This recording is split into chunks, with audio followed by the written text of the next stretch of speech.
Texas police killed 2 gunmen in a Dallas suburb Sunday night.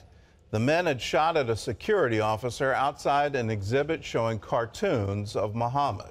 Officials are now investigating a possible connection between the 2 gunmen and ISIS. Dale Hurd has the story. Police were ready for the gunmen as they opened fire and fired back.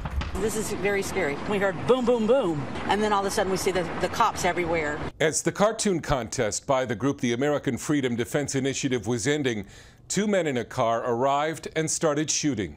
They drove up, got out, and opened fire on the security officer. After the security guard was hit, Garland police opened fire, killing both gunmen. The bodies are outside the car? Yes. On the ground? Yes.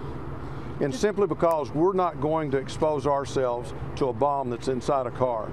Approximately 20 minutes before the shooting, a Twitter account that had expressed support for the Islamic State used the hashtag #TexasAttack and indicated 2 men were going to give their lives for Allah. An ISIS spokesman called them brothers with the Islamic State. Dale Hurd, CBN News.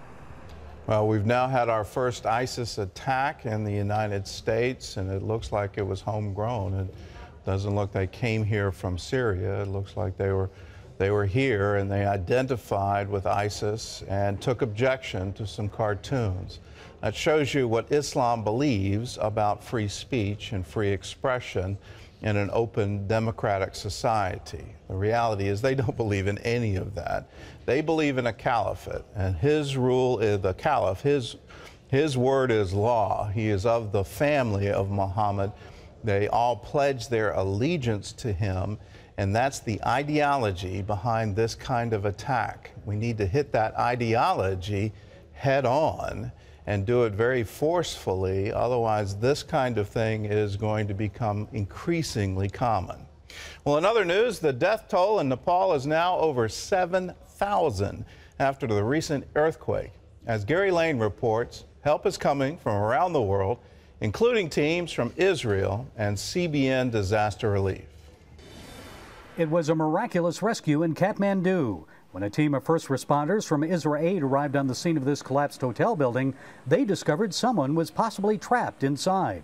French rescuers brought in high-tech sound equipment that detected breathing and a heartbeat beneath the rubble.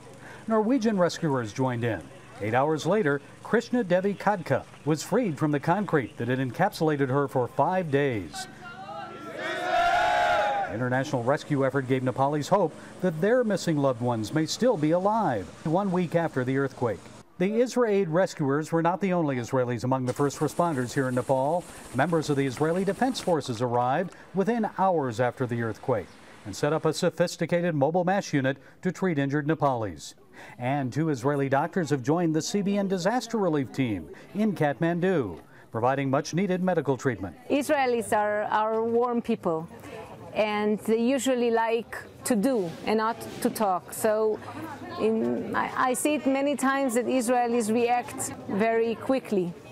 And actually Nepal has a very special place in the heart of many Israelis. The doctors treated infected wounds, and many people with pneumonia and upper respiratory infections received medication.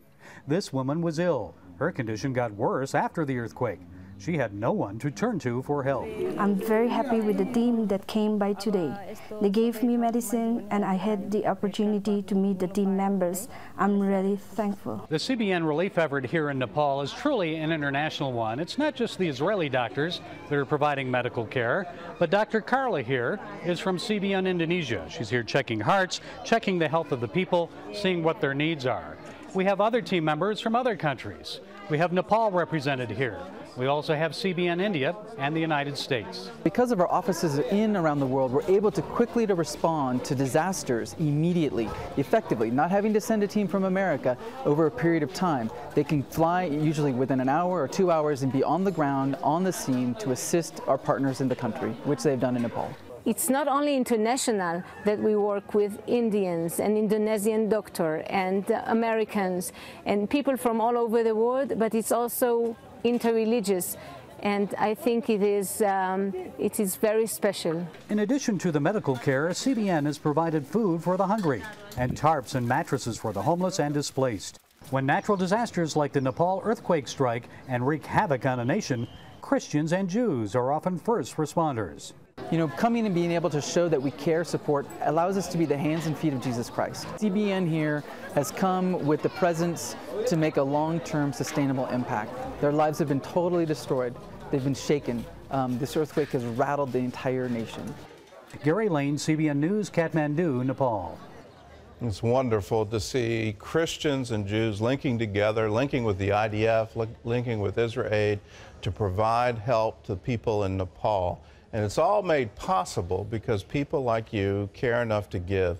If you're a member of the 700 Club, you're part of that relief effort. Without you, there wouldn't be a Operation Blessing Indonesia. There wouldn't be an Operation Blessing India. There wouldn't be the ability to mobilize teams instantly when disasters strike. And when they do, we want to strike back with love and compassion to let people know that we care. If you want to be a part of it, all you have to do is join the 700 Club, 1-800-759-0700.